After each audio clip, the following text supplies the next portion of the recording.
What's going on, 12-2 Nation? A little bit of a different look today. We are at Pursuit Fitness, and we have a guest, Easton Meadows, on, and he's going to tell you guys a little bit more about him, his story, what he does. But first, just want to catch up, do a brief recap on what we talked about last week with this focused mindset, this idea of staying focused, being in the moment, staying present, being where your feet are. So that way, when the moment comes, when the big pressure situation arises, you are ready to conquer it. You're ready to seize it, and you're ready to perform at the highest of your abilities, right? It's this idea of staying focused. The F is focused. The O is others, right? Staying others focused. The C is crowd of one. So you're playing for something higher than yourself. U is you're going to be unfazed by the moment, the pressure, the fastness of everything. S is you're going to stay slow. You're going to stay steady. You're not going to get sped up, right? And then T is you're going to trust. You're going to trust the process, trust your preparation, and trust that, hey, the work I've done leading up to this point is going to be enough to get the job done. And so I just want to say, first off, congratulations to all who won state championships last weekend in your different states, right? I know a lot of you guys are in different spots in different places, but my alma mater won their back-to-back state championship girls team going back to back. So that was cool to see. But yeah, so we're on our way to spring season, spring sports season here. Baseball's underway, track's underway, soccer, we got all kinds of stuff rocking and rolling. Guys, state basketball is this week, and I know Easton's excited about that one, former basketball player himself. But with that, just want to say, continue to stay focused, continue to be where your feet are. And I'm excited to just hear a little bit what Easton has to say here this morning. And at the beginning, Easton's just going to tell us a little bit about him, a little bit about where he is now, where he's came from, where he graduated, his sports background. And this dude is one of the most elite athletes I've met. I watched him compete in a High Rocks competition last year in Chicago, and man, I would not want to get in this dude's way. So Easton, just want to hear a little bit about you and your story. You would just tell the athletes. Yeah, absolutely. So I'll just start kind of how I was raised. So my whole life's been, I was just kind of raised in sports. Both my sisters played sports. My dad had a basketball, football on my hand since I could walk. So it's kind of always been my life. Growing up, like I said, I played basketball, football, baseball, golf. Played basketball, football, and golf in high school. And honestly, in high school, we had kind of had a rough high school go, and so like I feel like I have a lot of advice and things to give to middle school kids in high school, because I remember I just had a difficult 4 years or 4 to 6 years, and sports were kind of stripped from me. So now where I am today I've changed my focus from being like basketball, football player to taking my athletics into CrossFit and now like High Rocks or just fitness in general. Currently, I own a gym called Pursuit Fitness here in Gretna, Nebraska.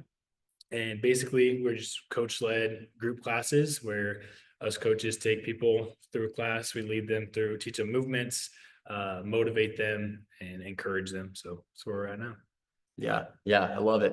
If you are into CrossFit or you're looking for a gym, Pursuit Fitness is elite and it's fun. Easton always has a question of the day that I love to answer. It gets my brain thinking. If it's 6:15 in the morning or 5 a.m., it gets the gears going. But it's cool to see Easton transition from athlete in high school of football, basketball, golf, and then to unfortunately have sports stripped from him with injuries and things of that nature. But the things that I've learned in the past and in my own story is that injuries often give you opportunities for learning and resilience and grit and bounce back, and you learn determination and things that you wouldn't have been able to learn maybe otherwise. And so that's one thing that I've seen in Easton as he stepped into, hey, first off, coaching, but also now being an athlete and competing in CrossFit and High Rocks in his own right. He has developed and learned more and probably been able to push past more mentally and physically than ever before because of the things that he experienced when he was younger, when he was a younger athlete. And so Easton now coaches middle school basketball and he coaches CrossFit. But I wanted to ask you one question about the coaching of the middle school basketball, coaching at the level coaching middle school basketball. I wanted to ask you a question about that. And what are some just lessons, advice, wisdom that you give those guys on the daily when you're at practice, when you're at games? Yeah, what's your advice? Yeah, I'm always talking to the kids about just always being willing to learn and not feel like you always know it all or have to be perfect. Um, I always say like when I was in middle school, if I had the same mindset and knowledge that I have today, it would be a completely different story, right? But I mean, anybody can say that probably as their 10 years past. And so I tell them when coaches are yelling at, or, whether coaches are yelling or just like speaking to you, I notice in middle school kids that it's always like, oh my gosh, I'm sorry. It's my bad, whatever. It's like, no, just embrace what the coaches are telling you, filter it. Like maybe let's say it's a scream or something like that, take it in. Okay, how can I apply this, and then apply it? Or even ask questions. I tell my kids to ask questions all the time. Like if I tell you to, I don't know, on a fast break, sprint to the block, and we say it over and over, and you just don't understand it, ask me, and I'll tell you exactly why we want to do that. So yeah, just be like open minded. I feel like in middle school, you're kind of at the age where you're like getting older. You're maybe watching college basketball, NBA basketball, or NFL, and you're like, oh, I got to be like those guys. If I'm not perfect, I'm not a good player. And it's not it at all. These are like your growing years and your years to become what your future self's going to be like. If you want to play college ball, these are the years you're going to grow the most. Yeah, 100%. I think there's this cliche, but it's a cliche because it's true, but it's never a loss. It's only an opportunity to learn, right? And I think always asking questions, always wanting to dive deeper into, okay, why am I doing what I'm doing? Like Easton said, why am I sprinting back to the fast break? Why am I sprinting back to the block? Why am I doing this technique when it comes to free throws or swinging the ball around the arc? Why am I doing the things that I'm doing? Never being afraid to ask questions, because if you know and you want to learn, it shows that you're willing and you're going to grow exponentially more than if you're just out doing things randomly and floating around. And so I think more people, more kids, more athletes need coaches like Easton who want to show up and not just, hey, yell at you to get you to do something, but they want to actually show that, hey, they care about you. They love you as more than just a person who's going to do something for them, but you are a person who they are trying to motivate to bring out the highest potential in, a coach that loves you and cares about you beyond the game.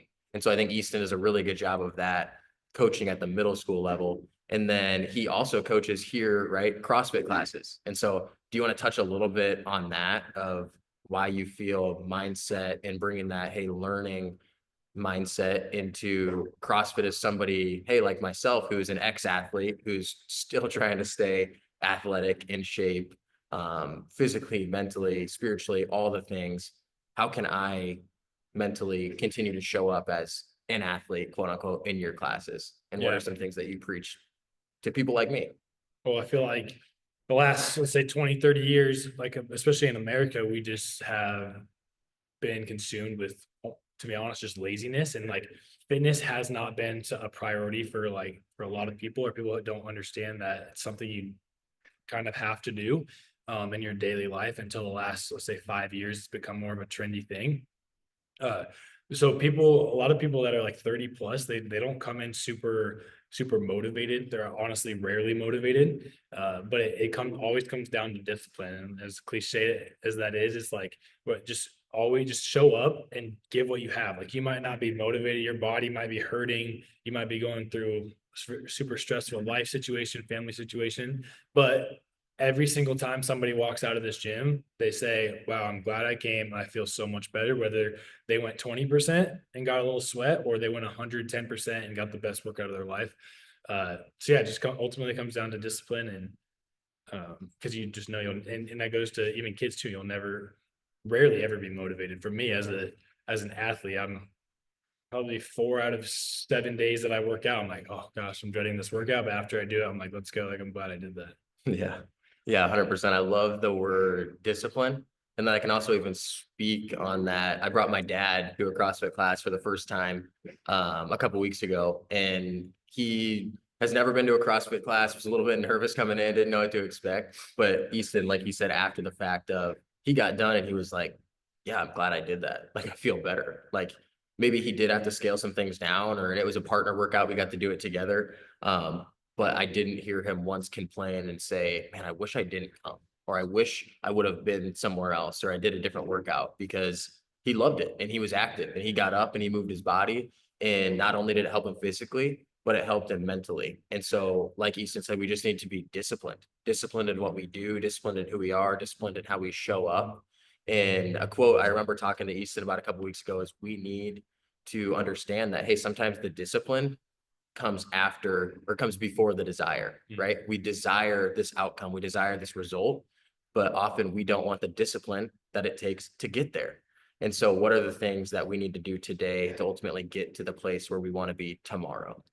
Right. And so last question. I know Easton's been giving us some nuggets. Easton's been giving us some great wisdom here. This one's kind of an open-ended one for you. I kind of ask all the people who come on here, if you could have maybe one word of advice to give, or hey, one thing that you would maybe tell your younger self now. Maybe it's something you already said earlier in the call, maybe it's something totally different. What would you say to Easton 10 years ago, 15 years ago? One of my basketball coaches, if you guys, I don't know if you're Granite people at all, any Granite people on here, but Coach Feakin, he would always say, do things right and do things right the first time. And I would go back and tell myself that often. I feel like through my middle school, high school years, I just kind of cut corners and did things the easy route. It won't get you anywhere. Always always take the harder route, because it ultimately will grow you and it'll always be the right thing. So that's one nugget I'll leave you with. Yeah.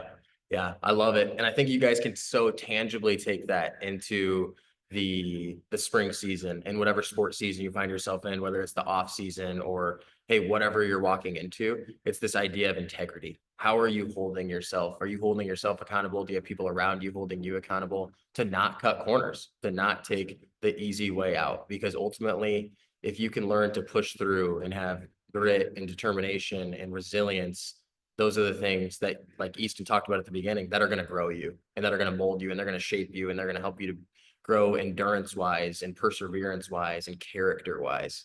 And so don't cut corners. Simple as that. Hold yourself to a higher standard. Yeah. And so Easton, thank you for coming on. Appreciate you. We're going to have Easton on for some more, drop some wisdom bombs, and hope you guys have a great rest of your Monday. Have a great week. Those of you competing this week, stay focused, stay where your feet are, right? Be present in the moment, be ready to conquer it, be ready to seize it. Let's go. Let's be great.